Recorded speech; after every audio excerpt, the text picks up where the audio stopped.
Transparency international যে কথা বলছে আমি সেটা একটু উল্লেখ করতে চাই আলোচনায় যাবার আগে। টিআইবি বলছে ১৩৩টি অধ্যাদেশের মধ্যে ৯৮টি হুবহু আইনে পরিণত করার সুপারিশ ইতিবাচক হলেও বিচার বিভাগের স্বাধীনতার সঙ্গে সংশ্লিষ্ট সুপ্রিম কোর্টের বিচারক নিয়োগ ও আলাদা সচিবালয় বিষয়ক ৩টি সহ ৪টি অধ্যাদেশ বাতিল বা রহিত করার সুপারিশ গভীর উদ্বেগের। একই সঙ্গে জাতীয় মানবাধিকার কমিশন, দুদক এবং গুম প্রতিরোধে করা জনগুরুত্বপূর্ণ কয়েকটি সহ ১৬টি অধ্যাদেশ এখনই আইনে পরিণত না করে পরে নতুনভাবে আনার প্রস্তাবকেও স্পষ্ট অনিশ্চয়তার বার্তা হিসেবে দেখছে টিআইবি। এই অধ্যাদেশগুলো অধিকাংশ অধ্যাদেশ করার সময় আমি ক্যাবিনেটে ছিলাম এবং ক্যাবিনেটে দীর্ঘ আলাপ আলোচনার মধ্য দিয়ে এই অধ্যাদেশগুলো হয়েছে। কোনো দিন মিটিংয়ে যদি সুরাহা না হয় যে কিছু কিছু জায়গায় আরও পরিবর্তন প্রয়োজন, সেটা পরের মিটিংয়ে আনা হয়েছে এবং ইন্টারন্যাশনাল স্ট্যান্ডার্ড সহ সব কিছু বিবেচনা রেখে প্রপার স্টেক হোল্ডার কনসালটেশন, আমার জানা মতে টিএবির সাথেও বা অন্যান্য সংস্থাগুলো যারা পলিসি নিয়ে কাজ করেন তাদের সাথেও কনসালটেশনের মধ্য দিয়ে অধ্যাদেশগুলো হয়েছে। এবং দেখেন কোন অধ্যাদেশগুলো বাতিল করা হচ্ছে, কোনগুলো রাখা হচ্ছে।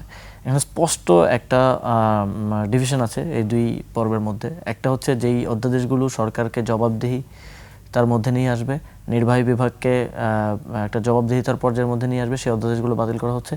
যে অধ্যাদেশগুলো নির্বাহী বিভাগ কিংবা প্রধানমন্ত্রীর ক্ষমতা বৃদ্ধি করবে সেগুলো রাখা হচ্ছে। একটা ক্লিয়ার ইন্টেনশন এখানে দেখা যায় যে এই সরকার অ্যাবসলিউট পাওয়ার, যেটা আমরা শেখ হাসিনার মুখে শুনতাম, সেটা চায়। এবং এখানে কিছু বিষয় যেগুলো একেবারে বিএনপি নিজেই তার ইশতেহারেও আছে, সেগুলোকেও তারা ভায়োলেট করছেন। যেমন যদি আমি বিচার বিভাগের ইয়েটা বলি, আমরা আওয়ামী লীগের সময় দেখেছি যে বিচারপতিরা প্রধানমন্ত্রীর পায়ের ধুলো চাইতেন এবং বিচারপতি নিয়োগগুলো হতো সাবেক ছাত্রলীগ নেতা, সাবেক আওয়ামী লীগ নেতা কিংবা যারা আওয়ামী লীগের পক্ষে রায় দিবেন, একেবারে দলীয় ক্যাডারদের মতো লোকদেরকে বিচারালয়ের চেয়ারে আসীন করা হতো। ফলে বাংলাদেশের এই যে গণতন্ত্র গভীরভাবে হুমকির মুখে পড়েছে এবং এই বিচারালয়কেও পলিটিক্যালি উইপনাইজ করা হয়েছে বিরোধী দলের বিরুদ্ধে দমন পীড়নের ক্ষেত্রে। সেটা থেকে বের হয়ে আসার জন্য কিন্তু এই বিচারক নিয়োগ অধ্যাদেশ, বিচারক নিয়োগে আরও স্বচ্ছতা এবং আরও জবাবদিহিতার জায়গাটা নিশ্চিত করা এবং যোগ্যতা ও মেধার ভিত্তিতে বিচারক নিয়োগ, তারপরে সুপ্রিম কোর্টের পৃথক সচিবালয় করা, যাতে মন্ত্রণালয়ের সরাসরি অধীনে কোনো একজন বিচারকের বদলি কিংবা প্রশাসনিক কার্যক্রম যদি মন্ত্রণালয়ের হাতে থাকে তাহলে আইনমন্ত্রী ডিকটেট করতে পারবেন যে সে কি রায় দিবে কি দিবে না। কিন্তু সেটা যদি বিচার বিভাগের অধীনে থাকে তাহলে এই যে নির্বাহী বিভাগ থেকে বিচার বিভাগকে স্বাধীন এবং আলাদা রাখার যে একটা এটা তো আমাদের কনস্টিটিউশনাল কমিটমেন্ট, সেই জায়গাটা নিশ্চিত করার জন্য করা হয়েছিল। সেটা এখন বিএনপি রাখছে না, তার মাধ্যমে সে বোঝাচ্ছে সে আবারও কন্ট্রোল চাচ্ছে এখানে।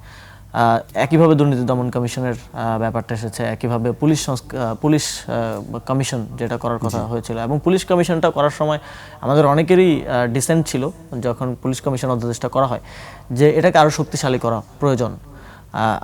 যেটা হয়েছে সেটাও যথেষ্ট শক্তিশালী না বলে আমরা মনে করি, কারণ সেখানে সভাপতি করা হয়েছে, আমি যদি ভুল না করি তাহলে ওই কমিশনের প্রধান করা হয়েছে স্বরাষ্ট্রমন্ত্রীকে এবং সদস্য সচিব করা হয়েছে স্বরাষ্ট্র মন্ত্রণালয়ের সচিবকে, তাহলে ওই একই পর্যায়ের মধ্যে থাকলো। কিন্তু সেখানে একটা সুযোগ ছিল যে সদস্য কয়েকজন বাইরে থেকে সিভিল সোসাইটি সব বিভিন্ন জায়গার প্রতিনিধি রাখার সুযোগ ছিল, ফলে তারা এটাকে একটু পুলিশটাকে আরেকটু নিরপেক্ষ এবং জনগণের পুলিশ হিসেবে গড়ে তুলতে ভূমিকা রাখতে পারত।